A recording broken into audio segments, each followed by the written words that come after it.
ببني إسرائيل البحر فأتبعهم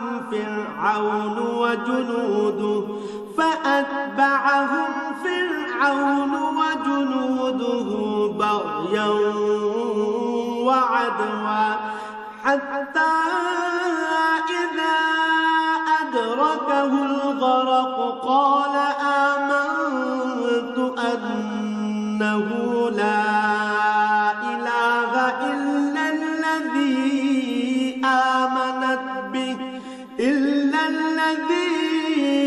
آمنت به بنو إسرائيل وأنا من المسلمين। অতঃপর ঘটনা এমন হল, আমি বনী ইসরায়েলদের সাগর পার করিয়ে দিলাম।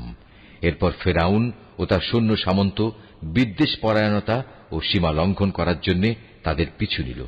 এমনকি যখন সে দলবল সহ সাগরের অথই ঢেউয়ে ডুবতে থাকল, তখন সে বলল, এখন আমি ঈমান আনলাম যে মাবুদের উপর বনী ইসরায়েল ঈমান এনেছে, তিনি ছাড়া দ্বিতীয় কোনো মাবুদ নাই, আমিও তাঁর অনুগতদের একজন।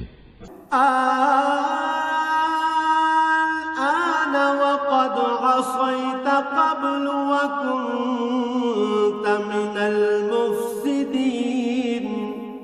আমি বললাম, এখন ঈমান আনছো, অথচ একটু আগেই তুমি নাফরমানি করছিলে এবং জমিনে তুমি ছিলে বিপর্যয় সৃষ্টিকারীদের অন্যতম নেতা।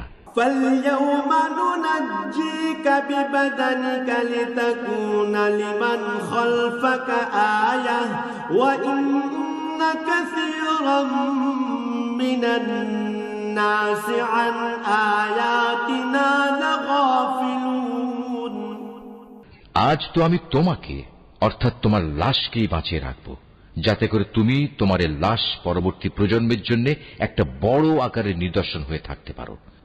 অবশ্য অধিকাংশ মানুষই আমার এসব নিদর্শন থেকে সম্পূর্ণ অজ্ঞ ও বেখবর।